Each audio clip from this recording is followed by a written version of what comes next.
नमस्कार साथियों।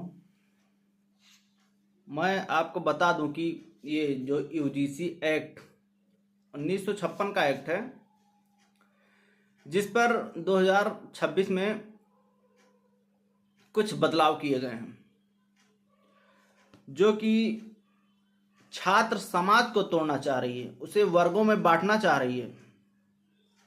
और यदि सरकार के द्वारा छात्र के संगठन को तोड़ दिया गया तो सरकार के गलत कदमों का विरोध कौन करेगा। और सरकार यही चाहती है कि छात्र संगठन किस तरह तोड़ा जाए, इसको वर्ग में विभाजित कर रही है।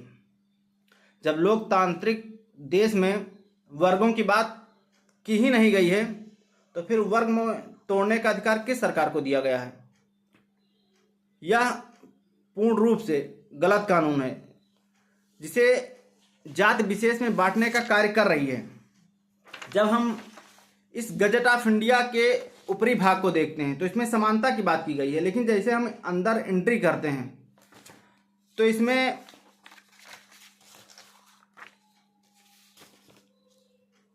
सेक्शन 1 सबसेक्शन सी में बताया गया है, जात आधारित भेदभाव का अर्थ अनुसूचित जातियों, अनुसूचित जनजातियों एवं अन्य पिछड़े वर्गों के सदस्यों के विरुद्ध केवल जाति या जनजात के आधार पर भेदभाव है। इसमें विशेषकर एक ही समूह की बात की गई है, जिसमें सामान्य वर्ग के छात्रों को इग्नोर कर दिया गया है।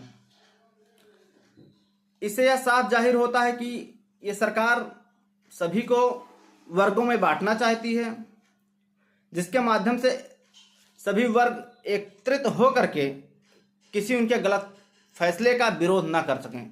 और ये सरकार वही कार्य कर रही है जिस प्रकार अंग्रेजों ने फूट डालो राज करो का नीति अपनाया था। ये बीजेपी सरकार वही कार्य कर रही है।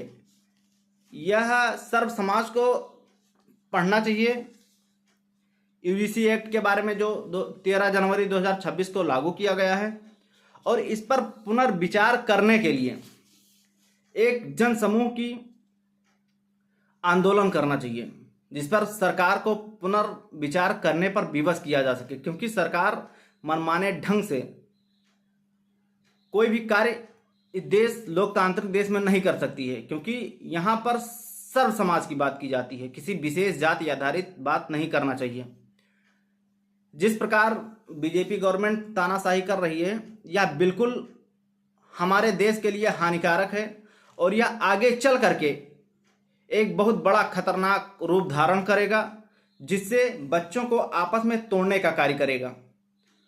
और इस एक्ट को पढ़ना सभी को चाहिए, जिससे सभी जानकारी प्राप्त कर सकें और इस एक्ट का विरोध कर सकें।